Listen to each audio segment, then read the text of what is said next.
Hello guys.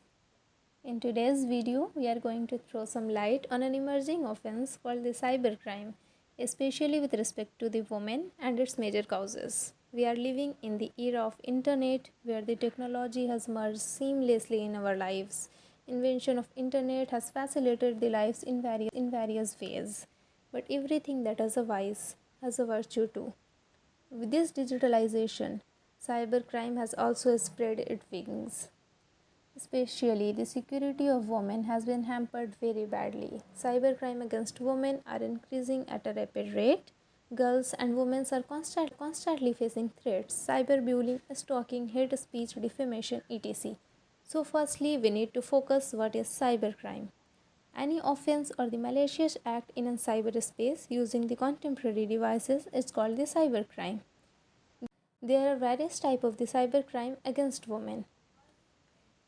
The one of them is cyber stalking. So, in most of the cases reported in cybercrime, the main motive of the offender is to target the modesty of the woman, mental and physical harassment, and violation of her privacy. In cyber stalking, what if the offender or the perpetrator do is to keep a check on the individual using electronic means and to harass them.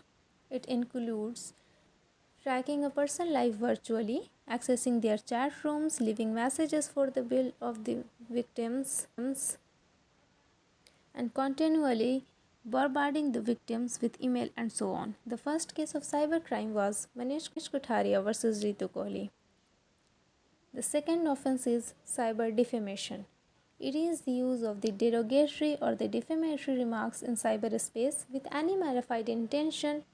It can be a form of libel or the slander. It means it can be either in the temporary form of defamation or it can be permanent. Third one is morphing. Morphing is a term used when a perpetrator downloads the original picture from any source, edits that picture and uploads or reloads it. Criminal hackers indulge in the cyber world, download the picture of girl from social media like Facebook, Instagram, etc. and then morph it with another picture in any unfavorable situation to represent them as they are indulged in this act. And later, they use these pictures and threat to blackmail, harass, or other criminal activities. There are various other types of cyber crimes like cyber harassment, cyberbullying, email spoofing, cyber blackmailing, sending sexual messages, cyber pornography, communication offensive, sending chats, etc. etc. etc. Now we will throw the light on what are the laws in India for to act or to deal with the cyber crimes. So to deal with the cyber crime, we have the Information Technology Act 2000s. So we will first check which sections in the IT Act deal with the women's safety. Started with section 43. It deals with any unauthorized access into the computer or the computer network, and the punishment is 1 crore of the compensation. Another is section 66, which includes the hacking or when any data is destroyed or concealed with malified intention to cause harm. Section 66E. It is a very important section which is used in the cybercrime related to women, because it is that specific section which deals with the violation of the privacy. Under this section, the offender shall be punished with the imprisonment which may extend to 3 years or with fine of 2 lakh rupees or with both. And the various other section is section 67, which includes the publication of obscene material in any electronic form, section 67A and section 67B, which deals with the punishment of the publishing or transmitting materials containing the sexual explicit acts. Section 67 for the representation, section 72 for the breach of the confidentiality or the privacy. Then we have another section dealing with the criminal cases in India, and specifically we should say the act, right, which is Indian Penal Code of 1860.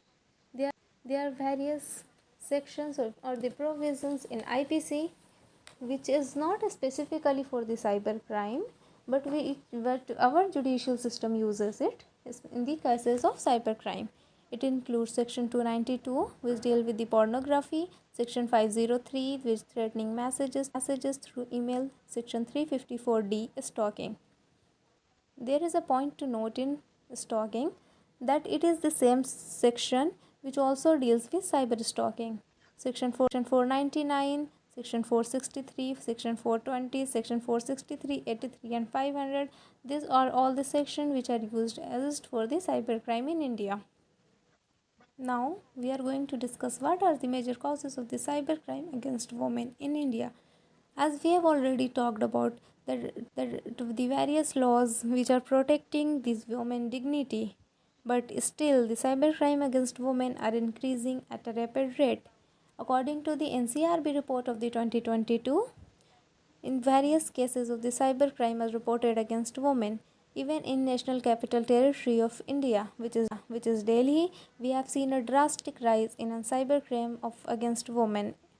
It was like 356 in 2021, which is like 100% and more than 100% rise of cybercrime like online fraud, harassment, publication of explicit content as compared to the 2020. Like it was only 168 cases in 2021, which increased. The major cause of the cybercrime against women is the patriarchy and illiteracy.